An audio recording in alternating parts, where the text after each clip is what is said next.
Really excited to have Dr. Bruce McLellan on tonight. He retired 3 years ago after spending a career of over 40 years researching grizzly bears all over the province.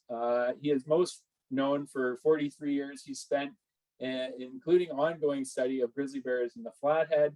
And over the decades, Bruce has presented at a number of the BCWF conventions. So Dr. McLellan, really good to see you again, and thanks for coming on. If you could share your screen, then maybe we'll turn it over to you for the presentation.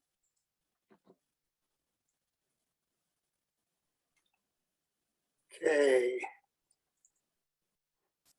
Everyone know I'm retired and I don't do this computer stuff that often anymore. That's the beauty of being retired. So be patient. And my computer is very old. So am I. And slow. So am I. Uh-oh. Okay, here we go. Good. Okay. Jesse asked me to give a talk to everyone on the status of grizzly bears in British Columbia. And then, of course, he added on, and what happened to the hunt? Well, before I get too far, and look at this nice bear. It's an interesting photo. I like talking about bears more than the politics of bears. This one, I think Daryl Reynolds out of Powell River, biologist, took it, I think, last April 20th. And which means he just come out of his den. And if you can tell that bear is really in good shape. He's obviously a big male, very fat, and he's a salmon eater. You can just tell by looking at his color and his short hair. He will molt to be almost like a crew cut. And by the end of June, after breeding season, he'll be a lot thinner. Anyway, interesting photo. I like that. The real, I'm gonna move my thing here so I can see what I'm talking about. The real extended topic of what I'm going to get at today is the history of how we learned to understand the status of grizzly bears in British Columbia, and the history of how people opposed to the grizzly hunt had it stopped. And these two stories I will kind of interweave through time as I present today, although often they're independent stories, sometimes they're not. And hopefully by the time you'll know a lot more about what's gone on in this province over the last, well, many years. The top part, the history of how we learned to understand, I know well. I was part of that inside and out. The history of how people opposed to the grizzly hunt had it stopped. I'm just an observer, just like most of you. I never analyzed data. I never collected any information. I'm not a social scientist, but I've been around for 45 years and, I've seen lots of it. So probably more than most of you. So I'll just have my interpretation of it, and others would interpret it perhaps differently. Anyway, we'll start in 1800. Nice round number, important number in a way too, because it was only, I think, 7 years before that, Alec Mackenzie was the first gringo to cross the continent. Sorry for that term, but we winter in Mexico, so it comes to my tongue quickly. It's also about 4 years after before the Lewis and Clark expedition across to the U.S. here, and it was a big changes were obviously going to happen. That's the start of kind of colonization by Europeans of Western North America. So we'll start there, and this is roughly the distribution of grizzly bears at that time. They had been further east, but they were no longer back there, and they probably weren't in these desert areas, the U.S. there. But the newcomers didn't like carnivores. They went on this carnivore cleansing operation, and they were pretty efficient at it. They killed an awful lot of bears, an awful lot of wolves and cougars, and pretty well all carnivores. And by now, they are found in a much more restricted area. But what you should know, I think we all know, is that the people that more or less eradicated grizzly bears out of the lower 48 states and across the Canadian prairies were more or less the same people that were settling British Columbia. A lot of them were the same. I mean, the 49ers, the gold rushers that hit California, a lot of them moved, like I understand 30,000 of them moved north in 1858 when the Fraser River Gold Rush. It was the same people, and they were no doubt just as tough on bears and wolves and cougars in British Columbia as they were south. It's just we had enough rugged country that they weren't extirpated, but they were no doubt greatly reduced. Somehow I ended up with these reports of the provincial game warden in our Flathead research camp. I don't know who left them there, but I've looked through them over the years, and this is just to show you kind of the mentality of people a century ago. They had bounties on lots of things. I mean, we all knew they had bounties on wolves and cougars and coyotes and stuff, but I didn't really know about owls and eagles. I mean, they were paying bounties on 2,000 owls a year, and I find that kind of odd. I mean, what are you trying to save with owls, flying squirrels, and little rodents and things? But anyway, another thing that I found, it gives you some idea of what people were perhaps like back then, was this hunting accidents. They were killing an average of 10 other hunters every year. And when I read the reasons, you don't want to laugh at the ill fates of people, but mistaken for a mountain goat, like, dude. Anyway, something was going on. They were just pretty wild in the forest back then with their guns. Changes were happening. People were becoming more urbanized, and trying to understand why they were eradicating carnivores so much. A century ago, probably a lot of people lived on small farms where they had half a dozen pigs and a dozen cows and a bunch of chickens and stuff. And losing 2 or 3 animals to a predator would be a big deal. And you might have a bad winter if you lost 2 or 3 pigs. So that's probably one of the reasons. And the other thing important is that as we become more urbanized, the food chain between the animal and the dinner table is getting longer and longer. People that lived on the land and had small farms, they had to raise animals and kill animals and butcher animals. They were part of the system, where today, I mean, I don't have any animals because I live in the country, but we don't have animals because of winter in Mexico. But still, I get my pork chops. I know they come from a pig. I get them in saran wrap and styrofoam and put them in the basket next to my coffee and bananas. I don't think much about it. So there's some kind of a different relationship we have with animals and life and death than people had 100 years ago when they were getting rid of predators all over the place. Again, on the history, things were happening. In 40s, I don't know how much effect this has, but you often hear people talk about the Bambi effect.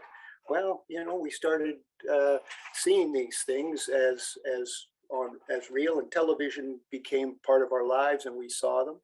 And human values were starting to change, like animal rights, animal liberation, Peter Singer's work.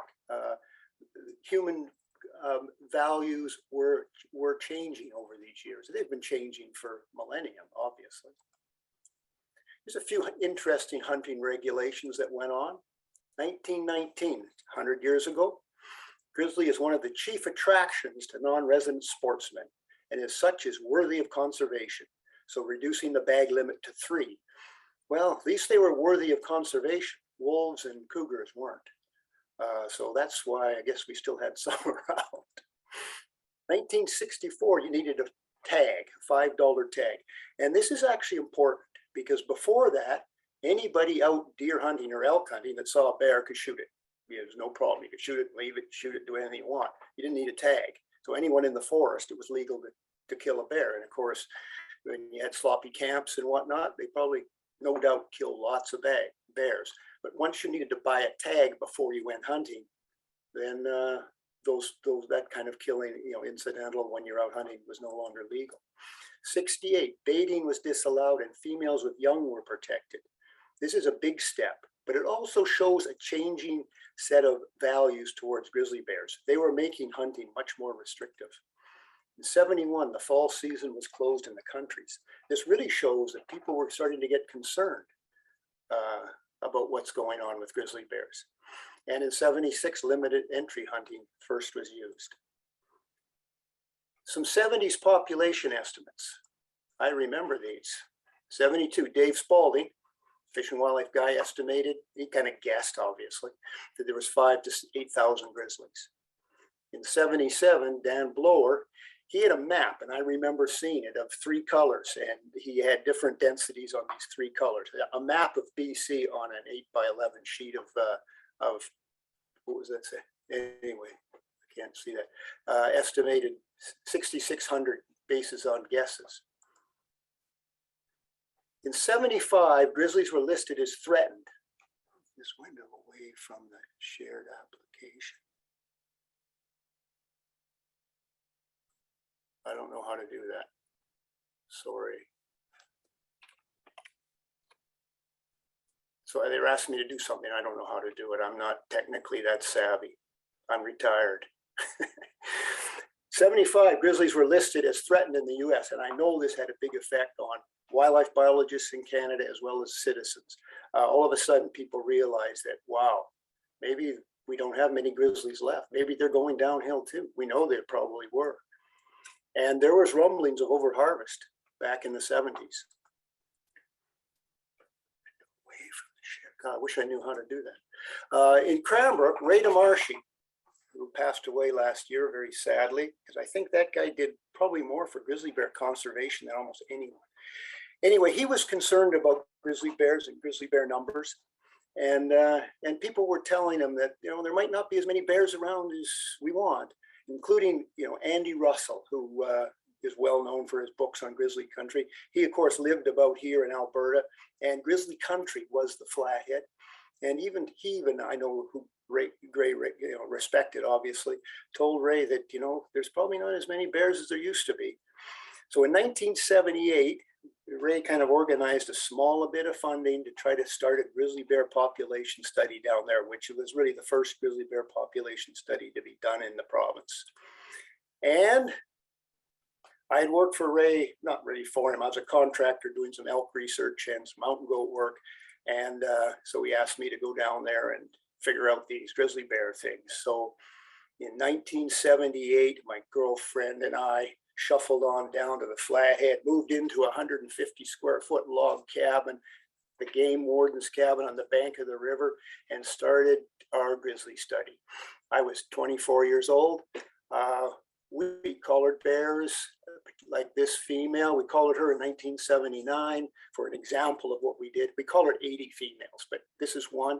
And we tracked her from 79 when she had 3 cubs. She had 3 more cubs in 82, 3 more cubs in 85. She was then in 86 in October, shot by some elk hunter who wasn't threatened by the bear. She was right on the road, and he killed her with her 3 yearlings. Didn't kill the yearlings, but anyway, that's how we pieced together data. I monitored, I think, 6 of her cubs, 2 of them until they were in their 30s before they were shot. Anyway, that's how we kind of pieced together the history of the Flathead bears. The bears were having cubs, and we had kids, and this bear here, Jenny, for another example, she's the daughter of Melissa. Jenny grew up to have lots of cubs herself. And in 2003, she was also shot by a deer hunter. Anyway, the bears grew, kids grew, time went on. So we were monitoring pretty well all the females in the lower part of the valley, and the numbers went up. Flathead was, and you know, has the highest hunter-killed density of anywhere in the province, like the most hunter-killed bears per hectare of anywhere. But even then, the numbers were going up. They more or less doubled, went up 2.5 times in the first 20 years of our work, and then they declined. And I was also monitoring huckleberries. And what happened there is we had 20 years of, you know, not always good, but often very good huckleberry crops. And then we had a decade of crappy huckleberries. And that, of course, coincided with this decline. The bear population had got quite high. The fruit declined, and the females were much older when they had their first litters. They had many more years between litters, and litter sizes were down, and cub survival was down. So the population dropped. But the good news is after that, Garth has been monitoring using DNA. It's turned around and heading back up, but we got to do the analysis again. But it's more or less at carrying capacity now, fluctuating due to huckleberry crops. So a few of our results here, just of many years, is that the high energy foods, huckleberries and buffalo berries, really drive the population processes. 81% of the mortalities were caused by people. These are of bears more than 2 years old where we could put radio collars on. And this is about the same number, almost exactly the same as in Yellowstone and in Banff and in the Northern Continental Divide ecosystem of Montana where they're not hunted. It always seems where there's people and bears mixing close, by far most of them end up to be killed by people. 39% of the human-caused mortality were legally hunted, even though this had the highest hunter-kill density in the province. Most bears were killed by people for other reasons. 84% of the human-caused were more than 120 meters of a road, and 88% of the non-hunting human-caused deaths are unreported. Now, this is the Flathead where nobody hunts down there for the day from their home. They go down there and they camp. It's quite remote. It's probably less than this if you're near places. It's just when you're in the wilderness and I guess a guy runs into a female of cubs and gets frightened and kills her, he just goes back to camp and shuts up. That's, I think, what happens there. And another conclusion I had after 235 years of work, 40 years of working in the Flathead, and I did a complex analysis, multifactorial design, and realized that, boy, I had a good partner. The best. The Flathead is one spot and only one, and it's a big province. Grant McCutcheon got a density estimate up in Kutsumatinj in the early about 1990, and there's a few scattered around the continent at that time. And then in 1990, Brian Fuhr and Dennis DeMarshy, Ray's brother, did extrapolation of density estimates based on biogeoclimatic character. They're the Forest Service ecological, vegetatively driven ecological zones mostly, and they ended up estimating there should be 13,160 bears. Wow, this got people awake. The skeptics responded. 6,600 to 13,000 bears. You guys haven't got a clue what you're doing. I mean, we saw that quite a bit. And at that time, there was a habitat biologist up in, wish I could get rid of this thing on my screen. There was a, because I can't even see it, there was a fish and wildlife habitat, mostly a fisheries guy in Terrace. I won't use people's names anyway. We can just call him DDL. And he was writing kind of rants, personal rants. He was against grizzly bear hunting in a big way. And he was writing these personal rants and such as grizzly overkill in British Columbia bear management and putting them out. And there was a Vancouver Sun reporter, again, I'm not going to mention names, we'll just call him NR, who kind of latched onto this. Now, NR was a bit of an animal rights, animal welfare guy. And he often promoted this DDL's reports and wrote them up in the Vancouver Sun. And then the Fish and Wildlife branch in there, I don't know, I thought it was kind of a daft move, actually punished this guy by not paying him, made him stay home for 2 weeks without pay. And of course, then this NR got in the paper and so told how the Fish and Wildlife were silencing their scientists and all this kind of stuff. So it made the Fish and Wildlife look pretty bad, and it made it look like that they were, knowingly, more or less, reducing grizzly bears enormously. And of course, these independent bear researchers, according to NR, I never knew who they really were, and I knew they weren't real bear researchers because I knew the bear researchers, say there were only 3,000 bears left. There was never a methodology or data or anything presented how they came up with that number, but that was what they did. In '95, the grizzly bear conservation strategy was produced.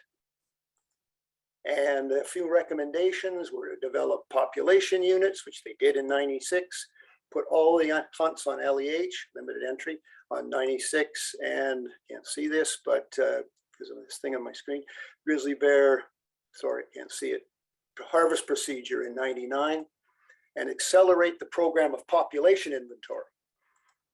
Well, that's what they call it today, isn't it? Reality check. Accelerate the program of population inventory. We didn't know how to count bears in 1995. How could you do accelerate inventory? We didn't really know how to do it. Of course, the skeptics made a few glossy brochures saying how the government really didn't know what the hell they were doing. And the guy in Outfitters did some glossy ones saying that there's more bears than chicks stick at. But in the 1990s, back in the peace and quiet of the forest, where we just kind of plod along and do our research, loving life, we were using homemade film cameras.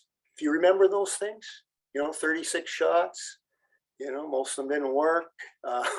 Batteries went dead. They were a pain in the butt for resites. And what we mean by resites, incredibly simple description. If you've got, say, 10 bears with radio collars out in the forest, and you take a bunch of pictures, and half of the bears have radio collars, you can estimate that there's 20 bears there. Obviously, arc recapture is far more complex than that, but that's kind of the very simplified version. But you got to have the cameras working, and 36 shots goes off pretty fast, and they screwed up all the time. And we couldn't tell if every bear was marked or not. You got a picture of its bum or its arm or something. So it was far from ideal, but we were working on it. Guys in Montana had figured those out. Rick Mace and Tim Manley, good biologists, but we're working at it.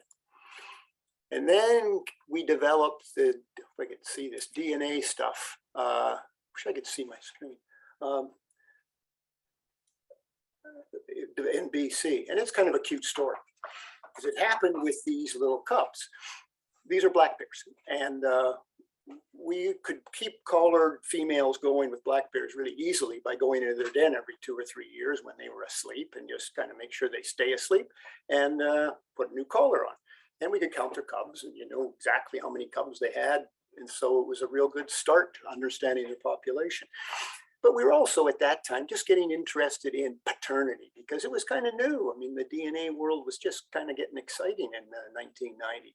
So we wanted to get DNA out of these little guys so we could look at who's the dads were.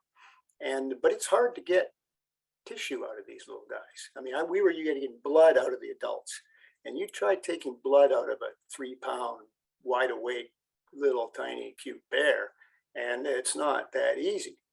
So John Woods, my partner in this is the West Slope study out of Mount Revelstoke Glacier Park that I kind of got involved with John Woods and I. And anyway, John had got some funding from Ottawa, the big federal, whatever, we don't deal with those guys in BC, but anyway, Ottawa money to look at the usefulness of DNA in wildlife research. So he got this money. So we linked up with Kurt Strobeck, who isn't this guy, in University of Alberta, and Dave Petkow, who is this guy, who was his grad student at the time. And I was having a coffee at a meeting, and I was talking to Dave, and I asked him about getting DNA out of baby bears and how we had a hard time. And he just said, oh, for the last year or two, I think it was the French, actually figured out how to get enough DNA out of a root of a hair to do DNA fingerprints. And I thought, holy smokes. So I kind of shuffled across the room to Woods and said, Johnny, let's get rid of those cameras. We can get DNA out of a root of a hair. And then we started figuring out how to get hair. And I was thinking of, or John and I were thinking about using wire brushes, like, the stuff you scrape machinery with or paint off or something, screw them onto a log and put bait there. We were thinking of that, or curry combs, things that get hair. And lucky for us, we would have figured it out. I'm not going to give Dave all the credit for being such a genius, but he is. He said, well, I think he'd been working on these exclosures, which we did berry exclosures to see how much the bears depleted berry crops. And Dave says, well, barbed wire sure gets a lot of hair. So we said, well, we got barbed wire, we got wire brushes, we got curry combs. And that's when Mike Proctor, who you'll hear more of, shows up looking for a bachelor thesis And so we said, well, why don't you figure out which method is best to get hair off of a bear? And he did a bachelor's thesis that changed the world. Hair won, the barbed wire won, and the rest is history. We can get hair, and of course, DNA does so much more than just gives you an ID. Mike did his PhD on connectivity across the continent using DNA from hairs. You can learn lots more than just that. You can learn a lot from a hair. Anyway, we've done, I don't know, this is a few years old, of course, but we've done an awful lot of DNA population estimates in the province. I think, I don't know, must be up to about 22, 23 of them.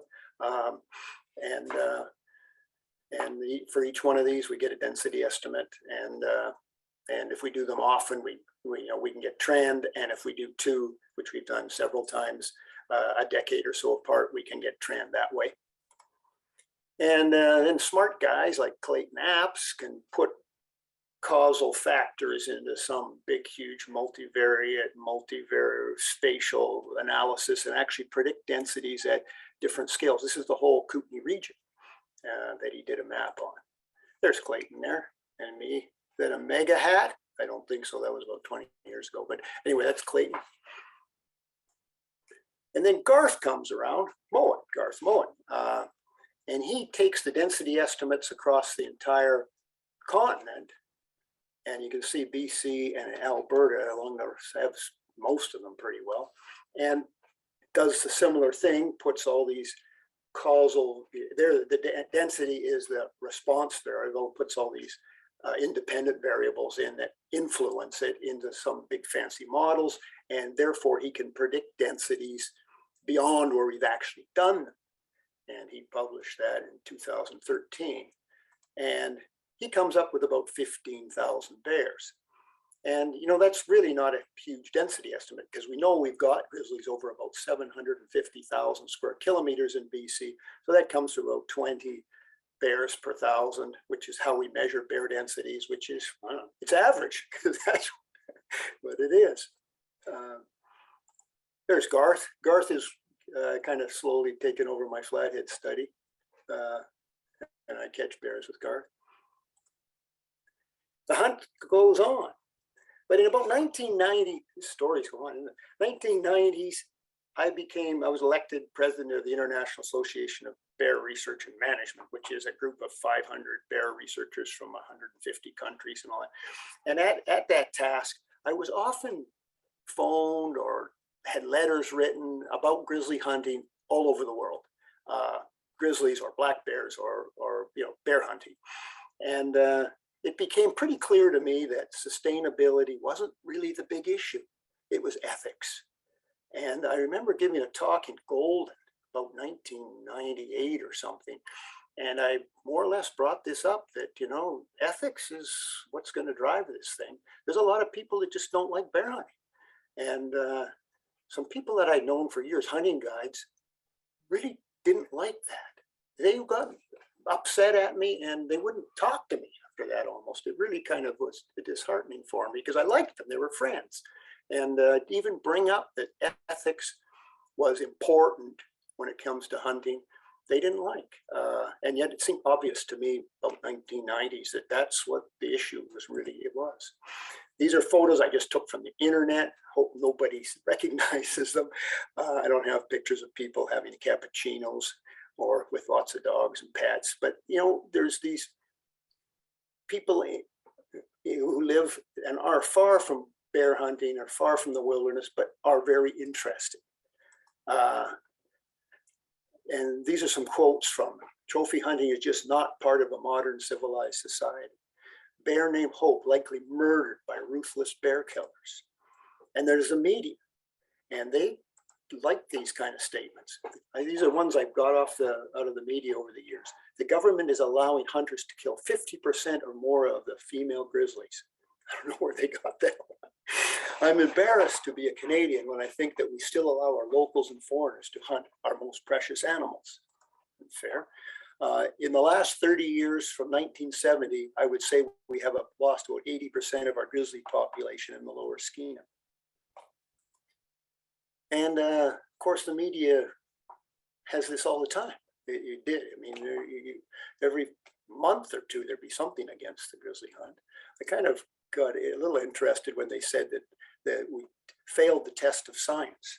I mean, between myself and Garth and Lana Cirinello and Grant McCutcheon and Proctor, we've published dozens and hundreds of journal papers on grizzly bears. Probably more science has been on grizzly bears than all the other large mammals on the province, except maybe caribou, but more than caribou.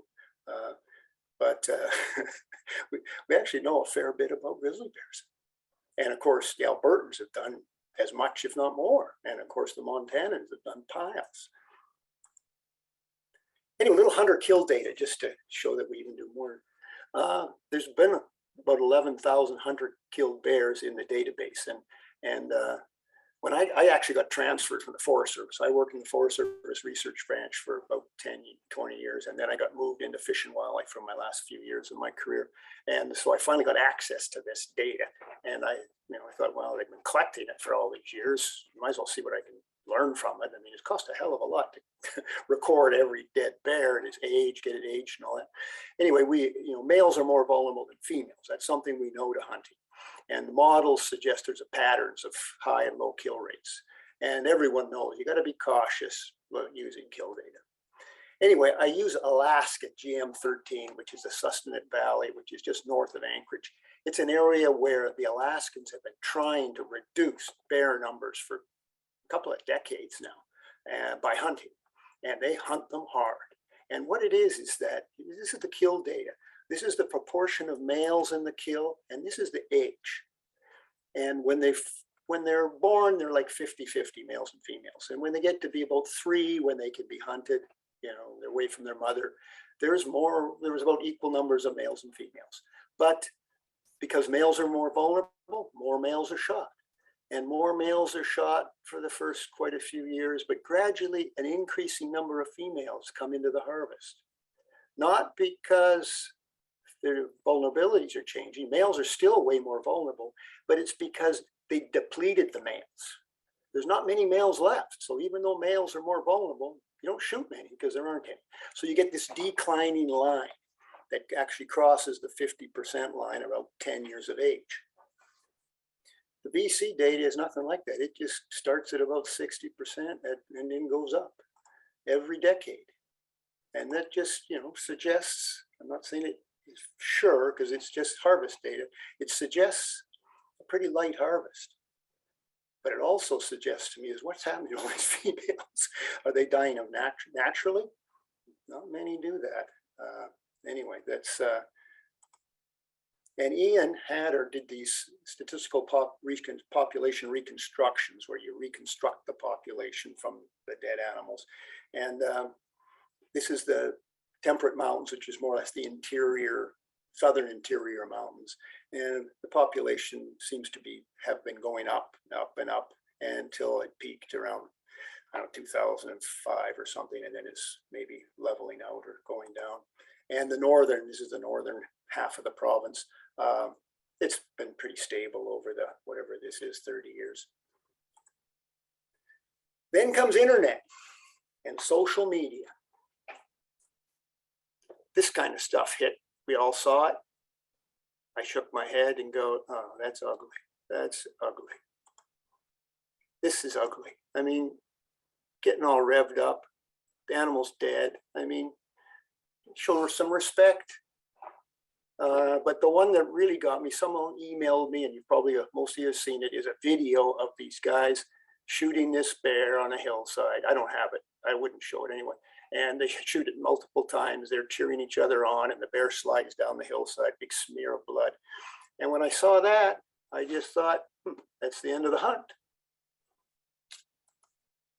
Anyway, the hunt ended. These are some quotes from the CBC. The minister says the hunt is sustainable, but public opinion on the practice has turned. It's not a matter of numbers. Society has come to a point where they are no longer in favor of the grizzly bear trophy hunt. The government's controversial grizzly hunt saying British Columbians can no longer stomach the killing of grizzlies as trophies. So that was it. But my story's not over because, again, hunting really wasn't a conservation issue. And we have conservation issues. We still have lots of conservation issues. So the hunt is a thing of the past, and yet my story's not over. So bear with me. We've gone to trying to follow systems that are globally recognized to estimate the conservation problems of the grizzly bears. So we've used this NatureServe element occurrence viability calculator. I was doing this with others were doing it mostly, but I was helping out just as I was retiring. It's an Excel spreadsheet. It's therefore very transparent.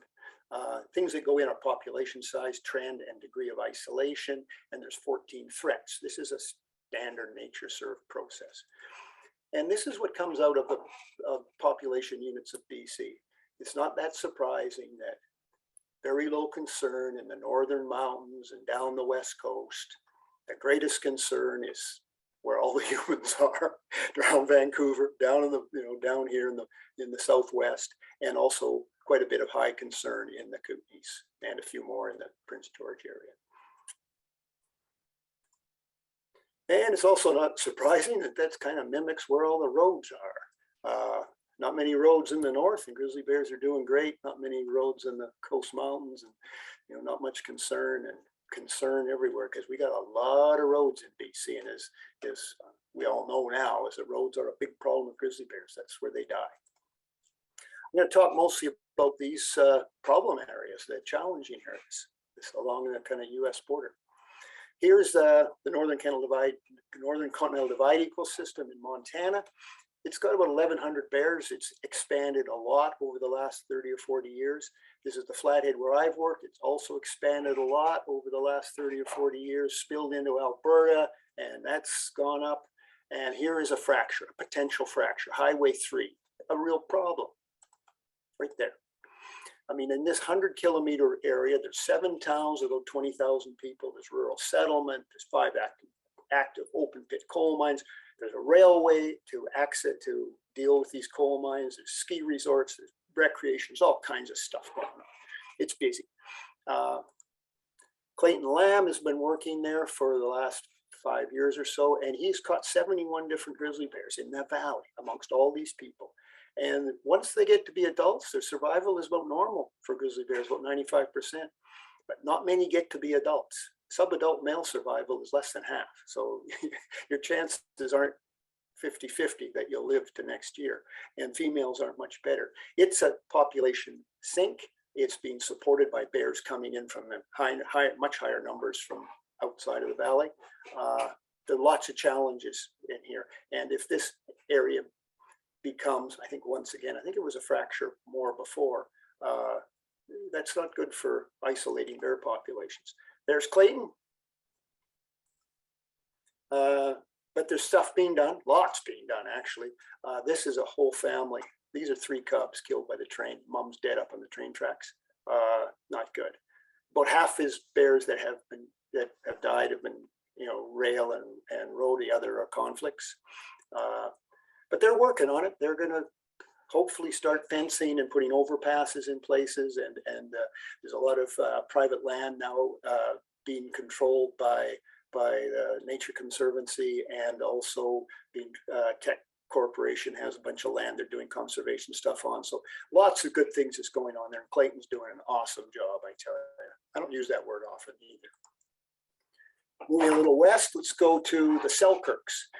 That's where Mike Proctor has been working for a long time, and Jillian Saunders. I said about 80 bears in 2005. Now, Mike, he's just got his data in just a week ago, and he says it looks like 130. It's not official yet. He hasn't run it properly, but he says it's looking good. So the populations are going up there, and they've done lots of work there, and there's more to do. A lot of electric fencing that Jillian's been kind of, she's the expert on that, helping all these people with these cost sharing programs. And they do a lot of bear aware talk, educate people how to live with bears. Lots of good things going on in that area. And because of that, they're getting success. Not only the bear numbers going up, but they're getting interpopulation movements. This is what was going on before 2005. They were having males move back and forth. Males move a lot more than females. But after that, they're now having females moving back and forth. These populations are now becoming connected. This is the Granby, another area of concern, because there's not piles of bears there. It's not super bear habitat. But in the land use planning era of the 1990s, they made 2 new parks, and they went through a big access management area in 2010. And the numbers have gone up. I can't see this, but it went up from about 35, is that what it says, to 87 bears. So the populations have been increasing, and we're kind of hoping that they're going to start moving down into the US here, because this isn't even an official US grizzly bear recovery area. It'd be nice to have some Canadian bears move in there. Now we go to the coast. Not always such a happy story over here. We have a lot of bears kind of, this is where Whistler is, Pemberton. Duffy Lake Road goes through here, Squamish. We have good numbers of bears up here. Then you'll see they're doing well.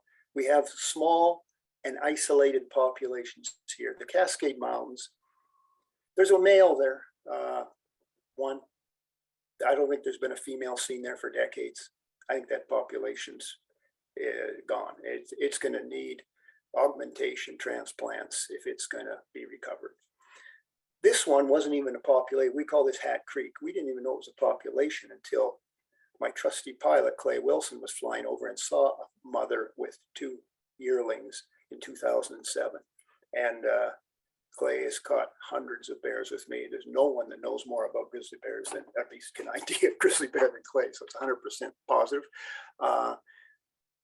The Stadtliam people have range riders up there, and one of the guys told me he saw a grizzly a few years ago, but we don't think she's probably still around, and maybe she saw one of the offspring, and one of them we know was killed. So that population may be gone too. Stein the Hatlatch, small. Here's the rates of increase. We've done a monitoring of this one with DNA over the years. And it's going up at about 5% a year. We did 2 DNA inventories in the Toba, and it almost doubled in 10 years. And so its rate of increase is about 6%. We've never analyzed the Squamish Lillooet data, but there's absolutely no doubt that it's going up. There's a lot more bears there now than there was 15 years ago. Garibaldi Pit, we really don't know. There's some females there, or at least a female there. We don't know much about it. Stein the Hatlatch, it's grim. It's not doing well. It's probably going down still, and there's not many bears there, and it's pretty isolated.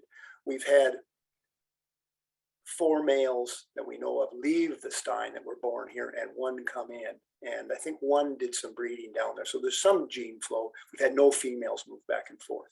Here we have interesting bear with this old female, went for a big walkabout. And this is very, very rare for bears. She's the only one I've ever heard of doing it who hadn't been transplanted. She was, a grandmother of many bears there. She one day just decided to go for a walk. She stopped in the town of Whistler for 3 days, hung out, chilled, anyway, and then headed south. And she walked, if I could show you, right down within 14 miles of Vancouver. And sometimes I think that she cast her eyes and was the first grizzly bear ever in the history of the world to see 3 million people. And she said, enough of this, and headed home and went back. But other than that, we don't know what's going on there much. Here's Steve Rochetta. He's doing an awful lot of the bear work down there. And here's Michelle, who's doing a lot of it too. And here's the pilot. He's done, I've caught hundreds of bears and wolves and moose and caribou and stuff with Clay over the last 30 some odd years. Fractures, we obviously have serious fractures across the Fraser River, dry, rugged, and big water, and railways, 2 major railways, highway, and in all the valleys we have the usual rural living. We have people working on this stuff. Coast Cascades are doing a great job down there. Statlium are working on taking over the inventory, and people are hoping to recover the bears. I think we'll have to move some bears into the Steinhatlatch, and the Statlium are keen on that. Small population issues in the Steinhatlatch. The females are old when they have their first litter. They're 10 and over. Their survival is low, 82%. That's very poor for adult female. Cub survival is low, 33%. That's as low as they go. You have to go up to Katmai and Denali to get that low. And they got long interbirth intervals, 4.5 years between litters. That's but there's a lot of, it's a small population. Pretty well all the bears are the product of sib-sib matings or mother-son matings, or they're inbred. It's we need to move some bears into there, and hopefully Statlium are going to get that going. I think that's all I have today. So generally, sum it all up, the things are kind of pretty good where you expect them to be pretty good, where there's very few people and no roads. And when you get further south where there's lots of people, we got challenges, and people are working on it. And I'm fairly optimistic that both, mostly that people are going to do a good job and try to enable the bears to remain. Okay, that's what I had. Hope that wasn't too long. Thanks, Bruce. That was awesome, as always. I'm sure the questions will start to flow in here fast and furious. So we will start out. You can probably turn your screen. There we go. Perfect. Okay, awesome. I've got one right now. Because bears are no longer in a specific area, is it imperative that it hosts future populations? Could that habitat simply be inhospitable? How much of the focus is on historic habitat repopulation? Sorry, Jesse, you broke up there. Okay. You were kind of, sorry, I didn't get that whole thing. Okay, when we're talking about bears no longer being extirpated from an area, are these areas that were not hospitable in the past, or are we focusing on habitat where there used to be bears in terms of these, like the Okanagan and the Coast to Cascades, all that stuff?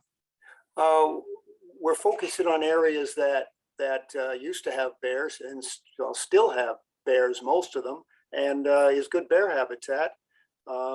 They just, were probably shot out, years and years ago. Is what we think. They were reduced in numbers and down to low numbers, and they're not coming back.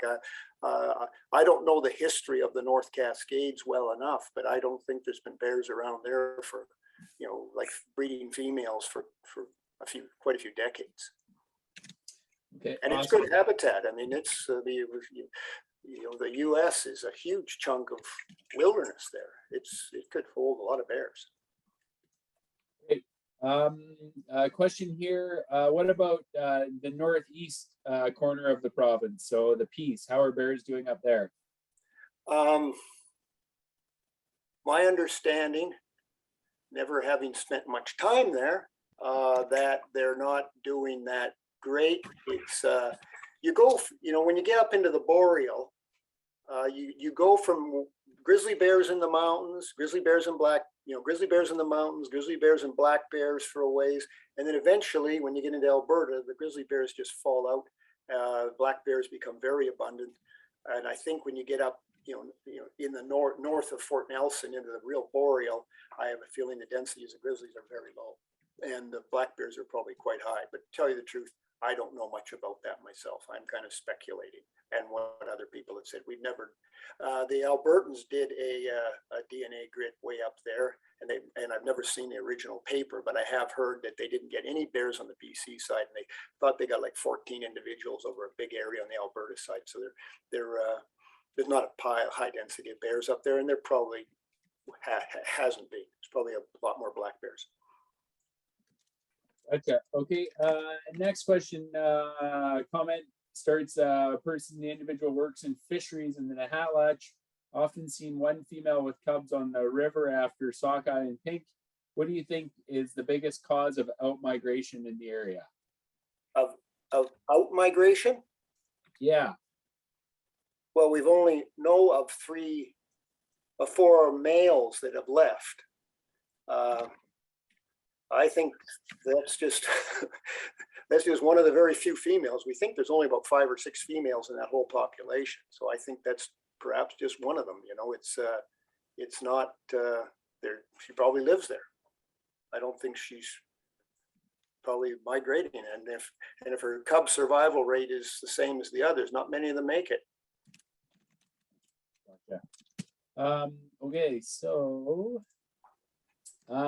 living in a high density grizzly bear population my entire life, I've seen grizzly numbers steadily increase and black bear numbers steadily decrease. What are your thoughts on the effect of increasing grizzly bear populations with regards to black bear population response? I agree with his observations exactly. I mean, I've seen the same in the Flathead. The first year I worked down there in 79, I think I trapped 88 black bears and like 8 grizzlies. I mean, there was black bears everywhere, and now there's way for fewer. Rick Mace tells me the same thing. He laughs at the number of black bears he used to catch in Montana, and now there's none. There's a place in Yellowstone where they said they used to have piles and piles of black bears and no grizzlies. Now they got piles and piles of grizzlies and no black bears. The two species obviously compete because they have very similar diets, and one, of course, kills the other. And but competition can be different in different areas. There's areas like the boreal we were talking about where probably black bears can outcompete grizzlies through what they call can't remember my academic year 45 years ago, but exploitation competition where they just eat the food as opposed to displace the other ones. So black bears can outcompete grizzlies in certain areas, but grizzlies can usually outcompete black bears in mountainous open habitats. Gotcha. What is the current provincial classification of grizzly bears? Is it a species at risk or yellow listed? Are you aware? It's a blue listed species, I think. I mean, we just did this calculator, and we, instead of listing it as the whole provincial population, we did it by population unit. And some are critically, some are virtually extinct, and some are doing fine. So it's blue listed species as a species over the whole province. But I think we were more interested in fine tuning our management and our classification. So some populations are isolated and doing very poorly, and they should be recognized as such, where others are fully connected throughout the mother lode of all grizzlies through the Yukon and Alaska, and they're seemingly doing quite well. So it's like, what is it? One size doesn't fit them all. Isn't that what people say? Yeah. Does Vancouver Island have any population of grizzly bears? Vancouver Island has males showing up quite regularly. I'm pretty positive that no females have been caught there, or shot there, or found there. But males are regularly there, and of course that Discovery Islands, Quadra, Reed, north up there, they get male bears too. But as far as a population, it doesn't have a breeding population that I know of. I'm sure if a female with cubs was seen, I'd know about it, but I haven't heard that. Gotcha. Okay. What is the longest recorded movement of a grizzly bear that you have? Well, there's bears in the barren grounds that are involved, that kind of deal with the caribou. And one subadult male there, if I remember the data right, not my data, it had a home range of 90,000 square kilometers. So it more or less migrated with caribou. So they are a very, what we call plastic behaviorally animal. So the odd ones up in the barren grounds will go hundreds of kilometers. But in British Columbia, the longest I know of was a bear that they marked in the Parsnip, in the Rocky Mountains up the Parsnip River. Doug Hurd and Lana and those people working up there. And it was shot near Houston, 320 kilometers away is the furthest I know. The furthest I've had one go was a male that I caught in the Flathead that ended up almost to halfway to Yellowstone. I think it was 170 kilometers or something.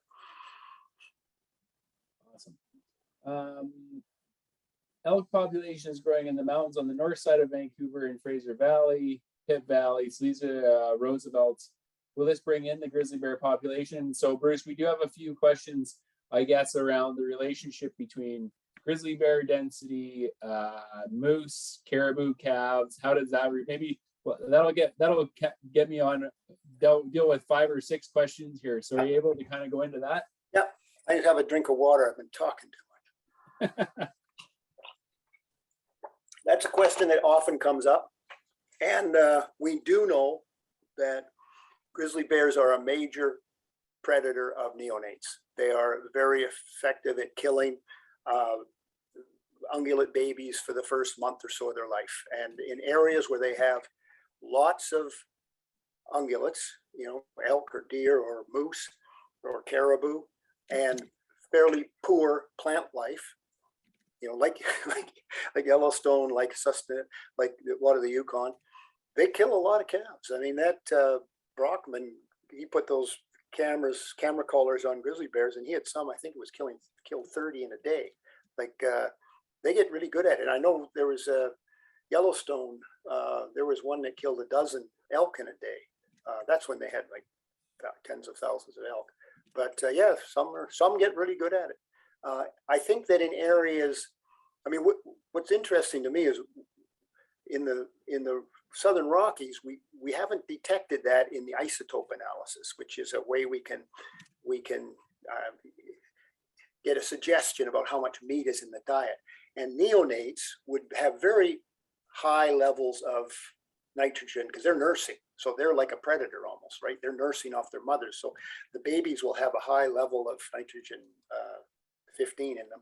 And so bears that were eating them would have pretty elevated nitrogen, but we really don't find that in that much. So I have a feeling that the vegetative food in that area is so exceptional that bears are making these trade-off decisions whether to eat in these very lush avalanche chutes or riparian areas or go looking for ungulate calves and fawns.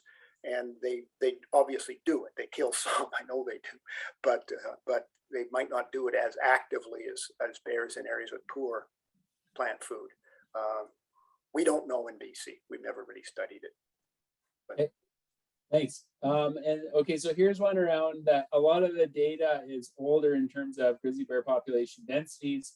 And I guess, to sum up some of these questions, why is there not as much recent data as there was in the past? And I guess I'll ask you a leading question. If you want to talk about the fact that you and Tony weren't replaced now that you're both retired, you can do that too. Well, Garth sort of replaced me. The 2 bear guys got replaced by 1. I think, as far as I know, I don't even follow what the government does anymore. I'm retired. I don't have to think about bureaucracy. But instead of doing inventories all the time, we are doing some more repetitive. Most of the inventory work is focused on these unhunted, small, isolated populations. We've done 2 inventories in the Toba, and we've done. Garth is doing a continuous one in the South Rockies and Flathead. He does it every year. We've kind of changed our objectives, I guess, more than anything. And they're expensive. Expense is a complex one. Just for curiosity, I Googled how much it costs to do Canada census because we just did it, right? The 2016 census of humans that are pretty easy to count. Most of us, fortunately, live in houses. $650 million. So. And ours are, ours are 150,000, 200,000. They're a lot cheaper, but they're still a significant amount of money. And I guess also I don't know. I mean, I'm talking through my hat now, but I'm just guessing that since we don't hunt them anymore, there isn't the pressure to do lots of these in hunted areas. I mean, why do an inventory in the northern Rockies or somewhere right now? It's kind of like, what's the point? So that's my guess. We're still doing them in the south. I understand they're going to be doing one in Wells Great Park this year. Okay. What kind of role is climate change playing in terms of grizzly bear population trajectory or density? Complicated question.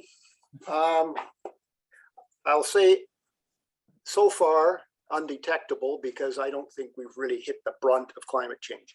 I'll start off by saying the climate has not been static over the last 100 years anyway. We had a dry, hot period in the 30s. I mean, believe it or not, the record hot period, the record high temperatures in Alberta and Saskatchewan and Manitoba and Idaho and Montana and all that are still in the 30s. BC, we broke it last year. Of course, it was ridiculously hot. I live fairly close to Lytton, I know, and a lot of the interior bears are berry driven a lot by the berry fruit crops, and most of those fruit crops do really well after forest fires. So I have this, I mean, it's a complex question, but and my crystal ball is not that sharp, but I think the bears that feed on fruit may end up doing okay. The ones that rely on other things like white bark pine, salmon, so far maybe hanging in there, but not great. The white bark pine is having a really rough go of it between mountain pine beetle and blister rust. And salmon, they got to seem to have everything getting salmon. I mean everything from fishing to fish farms to warming water to competition to you name it. I mean, salmon are getting hammered everywhere. And if I really had to guess at what's going to happen in the next 100 years or so, I would speculate that the coastal bears will be gradually shifting more from a fish staple to a berry staple as the forests burn and we get berry fields and fish are not doing well. But that's my speculation. I don't know. It's a complicated question. At least I won't live. At least I won't live long enough to be proven wrong. Okay. When was the last census or study performed in the South Chilcotin? We just finished a study about 3 or 4 years ago, but in a part of the South Chilcotin between Carpenter Lake and Anderson Seton Lakes, Braylorn area. We did that study for Michelle. My daughter did that study. I helped. I'm a helper these days for quite a few years. Fran, Fish and Wildlife at Kamloops, he did a study just north of Carpenter Lake. It was more of a habitat study, kind of Spruce Lake Park, edge of there and out that area. I can't remember what years. I caught the bears for those people, so I kind of remember. And there's a proposal to do a fairly major study out of the Williams Lake First Nations band. But it may start next year or this year. It's a bit up in the air what's going to happen, but it's going to be just north of there. So they're doing, these are telemetry studies. There has been things going on, and there will be more, I think. Okay, great. This one refers to the comment around Skeena bears have declined by 80%. I think that was on your media thing. Was that comment correct? Incorrect? Can you comment on that comment? I did that slide for a talk I gave to the BC Wildlife Federation about 10 years ago, and I just I'm retired. I'm not going to spend days making new slides. So my guess is it's incorrect, but I really don't know. I have no data either way. But my guess is that it's incorrect, but it could be for a small area. I mean, we know if it's a valley that everyone lives in, yeah, they might have wiped them out. Yeah. People have tended to do that in valleys where people live. Okay, this one is around, I think, Stein and the Hatlatch. What's the effect of inbreeding? we think it's significant. And I can't give you a number or anything because it's never been really worked on on grizzly bears. But they are inbred and they're doing very poorly. And we don't know whether it's necessarily the inbreeding or just small population stochastic events. I mean, there's a lot of probabilistic things when you've got very small populations. Like if you've got a huge population, averages stay about average. They don't fluctuate much. But when you're dealing with like 5 females, 2 bad events, and all of a sudden you got a huge mortality rate. So we haven't really necessarily sorted that out. That's really a tough academic question. And some people, of course, poo-poo it. I mean, how many times have I heard, look at Kodiak Island, boy, there's, more inbred than anywhere and there's bears are doing great. But, maybe they were lucky on Kodiak Island and had really pure founders and no deleterious genes, and it's great. Where maybe it's not quite so good down there. I'm not a geneticist. I don't know enough about it, but I think personally that it's not good. I mean, there are many reasons why inbreeding is avoided in nature, and it is avoided in nature, and so it's probably not that healthy. Great. Okay. Here's a good one. This is a thinker. So how can we create a better culture or system of independent wildlife science to inform an evidence-based approach to wildlife management in British Columbia? Independent of what? I mean, that's independent, I guess, of government, of universities, I'm always worried about this. I mean, a lot of us are independent. I was sort of independent for 15 years when I was a grad student. Proctor's independent, and Lana's independent, and Michelle's independent. I mean, Grant McCutcheon's independent. I mean, an awful lot of the biologists are, Clayton Apps is independent. I think a lot of people are kind of not, I mean, we work with government because ultimately they have the ability to make rules and change things. I mean, you're not going to get much of an access management plan done without government participation. So we work with government, but there's a lot of independent biologists that are working on grizzly bears and caribou and whatnot. Rob Soroy is independent. I mean, it seems like they're all independent. Name a researcher that's not.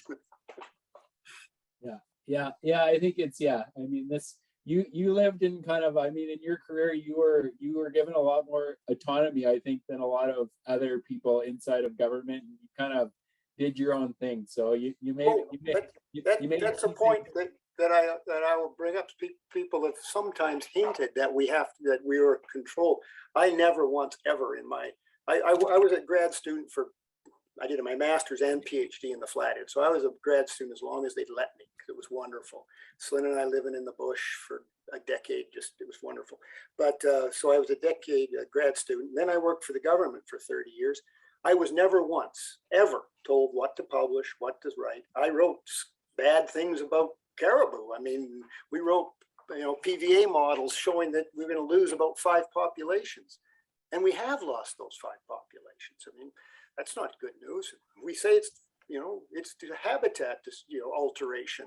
We've written all that. So, we write. I've never been told what to write and what to say. Yeah, and if I was, I would ignore it. I'd just say it. Yeah. I can't lie. I got to tell what my data shows. Yeah. You lived an unfettered career for sure. Yeah. So here's a comment. Seeing a group of 4 grizzly bears hunting together 2 years in a row, they all appear to be mature or roughly the same size. What would be the reasoning for this, and how common is it? If they were 4 adults, that would be very rare. I've never heard of it that I can think of. My guess is it's probably a mother with extended older cubs. I mean, I've seen females keep their cubs till they're 4, and by then they're the same size as the mother, and they're hard to tell apart. That would be my guess. maybe, sometimes they could keep until 5. I mean, so then you'd never know. It's a cool observation first. I've never seen it. And I kind of thought I'd seen pretty well most things, but that's kind of neat. But I've never heard of grizzly bears packing up and hunting as a team if they weren't like relatives. Gotcha. Okay, so this is around south coast, sea to sky area, but it's really around recreational use. Talks about an explosion in snowmobile use. Is there any effect on grizzly bear denning habits or cub emergence or anything like that around recreation, particularly snowmobile recreation? We don't know. No one that I know has ever really looked at that. Snowmobiling is something that is changed so much in the last 20 years, just the ability of those machines to go places. And no one has ever really looked at it that I know of. I really don't know. I mean, if a den was right underneath a place where people go by all the time, it may disrupt them. Bears generally sleep pretty deep when they're hibernating, but they, you can. I've had them aroused. I've gone into a lot of black bear dens. That's what I'm going on, and usually they're conked right out. You can dig in there and they're still asleep. You spend an hour digging and they're still asleep. But when in some early years, March, when it's the snow is gone early or something, then they're very sensitive to waking up. So I think you could certainly wake them up a little bit early in April or March or something. But as far as I know, nobody's ever really studied that. Grizzly bears almost always den in very remote, nasty places. So we never really worried about it. But now that these snowmobiles, particularly those motorcycle ones, that they can go almost anywhere. So people are getting concerned. But as far as I know, no one's really looked at it. Okay, great. If bear populations, interior bear populations at least, are tied to berries, what are your thoughts on the use of herbicides? Well, when I worked in Revelstoke on caribou, I went out with the silviculture people. I worked out of the Forest Service, right? So I went out with them and we talked about that. And when they were hand spraying, they were avoiding, vaccinium and plants that would be bear foods. That's when they're hand spraying. If they're spraying some other way, like on an aircraft, I don't know how they do it actually. So I mean, I'll sound like an idiot because I really don't know how they spray.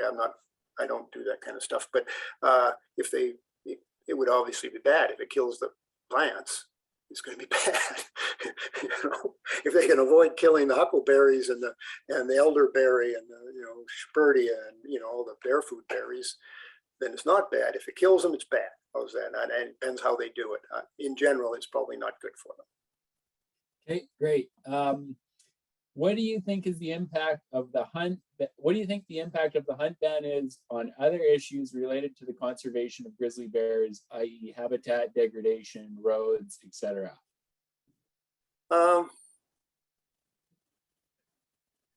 In general, I'll start out by saying I agree with the minister that stopping the hunt isn't a conservation issue. It's not really going to do much for the bear because it was a pretty restricted hunt, and most of the the areas we're concerned about, there was no hunt. I guess one thing I'm sort of concerned about is that some people might have lost interest in grizzly bear conservation. They might have been fooled to think that the hunt was what was the problem, and there's other problems, and maybe they're not interested anymore. I hope that's not the case because we still have our challenges. So I think that's one. I wish the people that were all strongly opposed to the hunt would now be strongly in favor of managing these fracture areas well and having bear aware things and making overpasses and fencing and stopping people killing bears and et cetera, et cetera. Dealing with ungulate hunters. I mean, sloppy camps kill bears. I mean, there's all kinds of things that kill bears that we should be still focusing on. So I guess that's perhaps one of my biggest worries is that people are lost interest in a way. I don't know if that's true or not, but it is a worry. And there's also I hope we might have lost some support of guides and people that were certainly into access management and hunters, bear hunters, I think. And access management is really a key to grizzly bear conservation. And if you lose your allies, then it's hard. You've got lots of enemies when it comes to road closures. Lots of people like roads. Everybody seems to, and it's their big battles to shut down any roads. And like nice to have allies. And traditionally, the hunting guides are always good allies. They may still be. I mean, bears aren't the only thing out there, so they probably still are. What's the current population estimate for grizzly bears in British Columbia? It's 15,000, but I mean, it's it's a ballpark because it's probably within a couple of thousand of that. It's great. Any insight on Skeena grizzly bear population trajectory? Not that I know. Garth did some work up there quite a few years ago. And as far as I know, that's sort of the last work that's been done in the Skeena. Okay. My guess is it's probably somewhat stable. It's probably bouncing around somewhat near carrying capacity. Great. That's a guess. Yeah. So this one, I'm gonna kind of break this question up and maybe lead you into, how do problem grizzly bears, i.e. bears that have had attracting issues, how does that work in terms of relocation? What does the success rate look like? How does, how does the mother cub relationship work? Are you able to talk about kind of bears get into attractants? If we move them, here's the survival. If we keep them there and they have cubs, here's what happens through their life history. Can you touch on that? I can touch on it, but it's not fresh enough in my memory to give you exact numbers on success rates and all that. Obviously, by far the most important thing to do is get rid of the attractant. I mean, bears get into problems because there's attractants, and attractants are generally pretty easy to deal with. I mean, Slyn and I live amongst bears. I have a vineyard, but I have no bear problems. I have a nice electric fence, 5 wires, works perfect. There's no issues. So, I mean, I don't see why anyone really has an issue with bears. You should be able to, allow the bears to have what you don't want. They're going to get it, or don't let them get what you want. So anyway, that's obviously the first thing to do. Catching and moving bears, the pattern now is when a bear initially comes into an interface zone, let's call it, where there's lots of people, catch it and move it a very short distance. Teach it fear, and it probably might not come back. If once it gets food conditioned, which means it gets to associate humans with food and be around, then it's very difficult. We have moved hundreds of bears long distances, and some work and some don't. It's a lot of the ones, actually John Woods and I, same guy that, we did the DNA, designed the DNA hair trap. We put radio collars on probably about 8 females. And some of them, this is before they were GPS collars, so they were harder to track. We do with an aircraft. But some of them went on enormous walkabouts. They went, huge areas and eventually got into trouble again. Some didn't. Some kind of holed up and worked. But generally right now, the policy is to try other things first. Don't do these big movements anymore. The other issue, I think, is something we don't think about enough, is that the bears have a social system in their community. I mean, they live alone, but they aren't alone. They communicate through chemical sense they smell each other. They know what's going on, and they have aggression, and they kill each other once in a while. All kinds of things go on, and to plop a bear down, particularly a big garbage-fed bear, into a society out there can perhaps be disruptive. We don't really know if it is or not, or what effect it has. So we may be blissfully thinking that we're just sending this bear out to the wilderness and will live happily ever after, but it might be messing up the society that's there and functioning. So in general, we don't think that's the best strategy now. Best strategy is just, get rid of the attractants. Okay, thanks. I'm going to tie this into another one because you kind of talked about the fear thing. Is there any concern with growing bear populations and society's acceptance of bear presence that we may witness more conflicts? On our place, bears respect electric fences when they cannot hear the fencer, they come in more readily. Is our acceptance causing habituation? Yes, our acceptance will be causing habituation. That's to some bears. Almost by definition, if we are there and you got a bear, I mean, one thing I want to say first is all bears are different. Some, some comes call some smart and some dumb, some bold and some shy. They're all very different ones. So if what we might call a bold bear is coming into an area where people are, happy to have bears around, then and we don't do anything about it, that's becoming habituated, and they will become habituated. And as long as they don't get food conditioned, that might be fine. But the problem is of course, eventually someone will be sloppy and they'll get food conditioned, and then you get into problems. Yeah, we will, in these interface areas, we will have challenges. And I just hope people don't mind them being around that much here and there. I've had bears. I think the bears, once they're in a human-dominated area, they're in tune. They're a lot more in tune than we are. They know there's people around. They won't be surprised. A lot of aggression between bears and people happen because the bears are surprised in an uncomfortable situation where they have to have a fight and flight reaction, and they choose to fight. That's a lot of the conflicts we have, physical conflicts. But the bears, if they're not surprised because they know people are all around, then you probably won't get chances of running into a conflict situation. Put it this way: I'd much rather bump into a mother with cubs in my yard than I would back in the mountains, because she knows I'm there. Yeah. Okay, a couple of technical questions. Do you think grizzly bears hibernated when they were located historically in warmer regions like the southern continent, southern North America, California, that part of the world? They probably didn't all. We know that there's many black bears in warm places that don't, or if they do, it's very short. Many bear species in the tropics don't hibernate. They den up because they still have this issue with very small babies, but they don't hibernate the same way. So I'm guessing that the grizzlies in California and Mexico and whatnot, many of them probably did not hibernate.